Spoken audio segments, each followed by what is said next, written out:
नमस्कार साथियों, जैसा कि आप सभी को पता है बीएचयू में यूपीएससी और स्टेट पीसीएस के लिए फ्री कोचिंग के फॉर्म आ चुके हैं। तो उसका सिलेबस क्या होगा, ठीक है, कुल कितनी सीटें होंगी, कुल कितना खर्चा आएगा, ठीक है, ये सारी चीज इस वीडियो में देखेंगे। साथ ही साथ ये जो फॉर्म है वो किस किस कैटेगरी के लिए है, ये भी बातें आज की इस वीडियो में हम देखेंगे। तो आप यहाँ पर देख पा रहे होंगे, यहाँ दिया है एडमिशन 2024-25 के लिए, ठीक है। और यहाँ पर अगर आप थोड़ा और नजर से देखेंगे तो यहाँ पर दिया गया है कि जो ये फॉर्म भरे जाएंगे वो केवल दो कैटेगरी के लोगों के लिए होंगे। एक तो एससी कैंडिडेट और दूसरे होंगे आपके ओबीसी कैंडिडेट। तो केवल इन दो कैंडिडेट के लिए फॉर्म भरे गए। तो जो एससी कैंडिडेट हैं, ठीक है, और जो ओबीसी कैंडिडेट हैं, केवल वो इस वीडियो को पूरा देखें। बाकी कैंडिडेट चाहे तो देख सकते हैं, ठीक है, हालांकि उनके काम की कोई चीज नहीं है। तो चलिए एक एक करके सारे बिंदुओं को डिस्कस करेंगे और ये समझेंगे कि कौन कौन इसको फॉर्म को भर सकता है, फॉर्म कैसे भरा जाएगा। इसके ऊपर ऑलरेडी एक वीडियो बना चुका हूँ, आप देख लेना, वीडियो बना हुआ, ठीक है, किस तरीके से फॉर्म भरना है। अब देखिए बढ़ते हैं, एक एक करके सारी चीजों को डिस्कस करेंगे। यहाँ पर देखिए दिया गया है purpose of the DCA scheme, यानी जो पर्पज है इस स्कीम को, वो क्या पर्पज है, ठीक है। तो आप सभी को पता है कि सिविल सर्विस में लोगों को ज्यादा से ज्यादा जोड़ना है, जो बैकवर्ड एरिया से आते हैं, जो जिनका जो एससी कैंडिडेट है, ओबीसी कैंडिडेट है, जो बैकवर्ड है, उनको यहाँ पर भागीदारी कराना है, ठीक है। यहाँ पर देखिए दिया गया कोर्स ऑफ, यहाँ पर देखिए बीएचयू के बारे में दिया गया कोर्स ऑफ द कोचिंग के बारे में। तो कोर्स केवल दो कोचिंग के लिए होगा, यहाँ पर आप स्पष्ट देखेंगे, तो यूपीएससी के लिए और दूसरा आपका स्टेट पीएससी के लिए। यानी हम किसके, Uttar Pradesh public service commission यानी यूपीएससी, ठीक है, स्पष्ट कहा यहाँ पर यूपीएससी और यूपीपीएससी, क्योंकि स्टेट पब्लिक सर्विस कमीशन का अर्थ हुआ भाई उत्तर प्रदेश की बात हो रही है। टोटल सीटों की बात की जाएगी तो यहाँ पर टोटल सीटें कितनी दी गई हैं, 100 सीटें दी गई है, जिसमें एससी और ओबीसी के कैंडिडेट होंगे। और ये जो ड्यूरेशन ऑफ द मंथ रहेगा कोर्स का, वो रहेगा दोस्तों 1 ईयर, अर्थात 12 मंथ का। तो ये भी आपको ध्यान रखना है, ठीक है। अब यहाँ पर देखिए आगे क्या क्या दिया गया है, यहाँ पर आपकी योग्यता पूछी गई है कि योग्यता क्या, पर आप देखेंगे यहाँ पर दिया गया योग्यताओं के बारे में।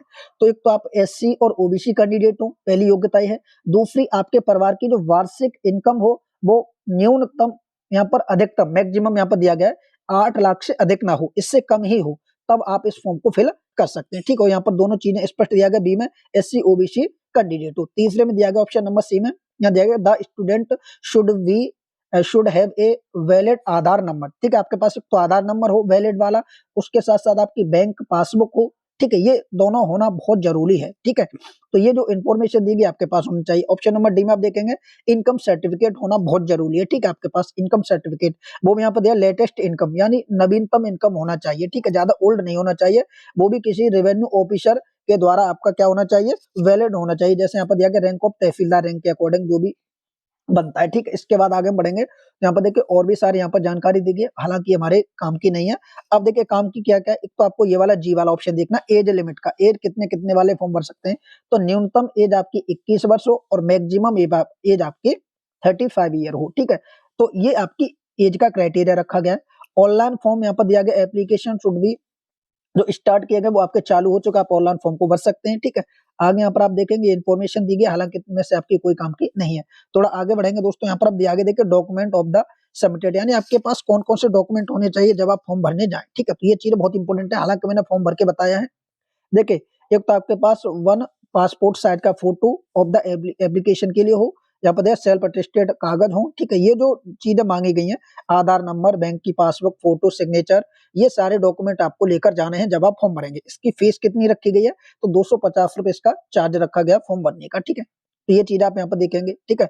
Mode of venues of the examination, अगर आपका एग्जामिनेशन कैसे होगा तो यहाँ पर इसको भी आइए हम देख लेते हैं। देखिए पिछली बार के जो 2 एग्जाम हुए दोनों ऑफलाइन हुए, कहाँ पर होते हैं, तो बीएचयू में दोनों आपके एग्जाम होते हैं, ठीक है। कहाँ पर होते हैं, बीएचयू, यहाँ पर दिया गया सेंटर कहाँ बनेगा आपका, तो बीएचयू कंडक्ट कराता है, और बीएचयू जो यूनिवर्सिटी उसी में अंदर जाके आपके जो आपका एक तरीके से एग्जाम है, एंट्रेंस एग्जाम, वो आपको यहीं पर कराए जाते हैं। यहाँ पर देखिए आप offline written examination shall be conduct of the BHU, यानी बनारस हिंदू विश्वविद्यालय कैंपस वाराणसी, यहाँ पर आपका ये एग्जाम होगा। और final merit should be made based of the exam, यानी एंट्रेंस एग्जाम के आधार पर ही आपका यहाँ पर वो किया जाएगा। एक तरीके से समझे कि आपका टेस्ट लिया जाएगा, और टेस्ट होने के बाद आपका पर्सनल इंटरव्यू लिया जाएगा। उसके बाद आपको यहाँ पर क्या दिया जाएगा, तो आप सभी को बता दोस्तों, यहाँ पर आपको कोचिंग दी जाएगी जो यूपीएससी और यूपीपीएससी के लिए। देखिए यहाँ पर दिया गया जो एप्लीकेशन है वो कब से स्टार्ट हो चुके हैं, तो आप यहाँ पर देखेंगे, और लास्ट तारीख अब आपकी कब से है ये भी आप देख सकते हैं।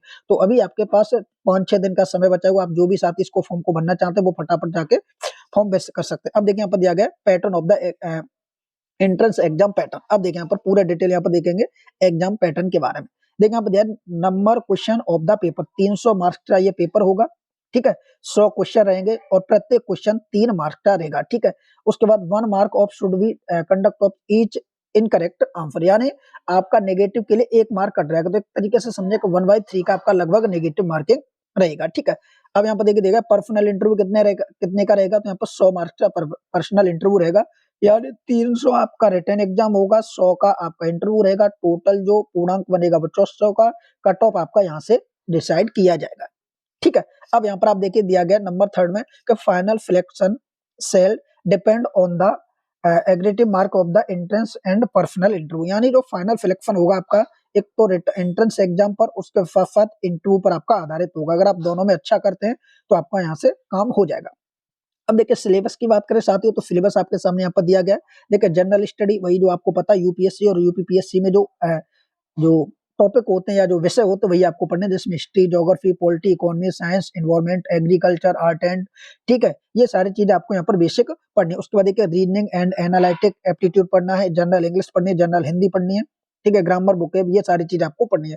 केवल एक तरीके से आप समझे कि जो यूपीपीएससी और यूपीएससी का जो सिलेबस होता है वही आपको सेम यहाँ पर पढ़ना है, ठीक है। तो ये आपको ध्यान रखना है। आगे हम बात करेंगे, यहाँ पर देखिए दिया गया रिजर्वेशन क्राइटेरिया किस तरीके से रखा गया। रिजर्वेशन के बारे में अगर हम बात करें तो यहाँ पर देखिए a minimum of 50 student and maximum of 100 seat in, यहाँ पर can be and of the SC candidate should be 70% in case of the available, यानी आप ऐसे समझ सकते हैं कि जो टोटल सीट है भाई यहाँ पर कितनी दी गई है, 100 दी गई है, ठीक है। अब यहाँ पर दे रहा है कि जो percent of the should be, यानी 70% सीटें आपकी एससी कैंडिडेट के लिए होंगी और बाकी जो बची हुई सीटें होंगी वो ओबीसी कैंडिडेट के लिए होंगी। तो ये चीजें आपकी यहाँ पर दी गई है, ठीक है। बाकी ये जो सारी चीज आप एक बार देख लेना बीएचयू के ऑफिशियल वेबसाइट पर, तो वो आपको यहाँ पर देखने को मिल जाएगा। अब यहाँ पर देखिए बात करेंगे एडमिशन पेमेंट के बारे में, क्योंकि ये बहुत इंपॉर्टेंट है। अगर आपको ये पता नहीं है तो आपका फॉर्म भी भरने का कोई औचित्य नहीं रहेगा। यहाँ पर दिया एडमिशन पेमेंट के बारे में, यहाँ देखिए course fees not exerted of,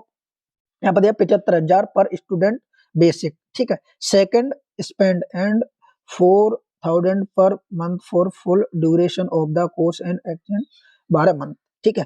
and 15 interview include, यानी ये दे रहा कि ये जो सारा खर्चा दिया गया पर आपके बारे में दिया गया एडमिशन का टोटल खर्चा, ठीक है। जैसे पर आपको ये देना नहीं है, देखिए यहाँ पर 7500 रुपए ये 75,000, उसके बाद 4,000 रुपए आपके ये, और उसके बाद 15,000 रुपए आपके इंटरव्यू इनक्रेटिव, ये सारी चीज आपकी यहाँ पर दी गई है, ठीक है। मोड ऑफ पेमेंट कैसे करना है तो आपके सामने यहाँ पर पूरी डिटेल दी गई है, ठीक है। 15 डे फ्रॉम द, ये सारी चीज आपके सामने यहाँ पर दी गई है, तो एक बार आप इसको देख लेना, ठीक है। कोई भी अगर और भी जानकारी चाहिए तो कमेंट करके जरूर बताएं। थैंक यू, जय हिंद, जय भारत।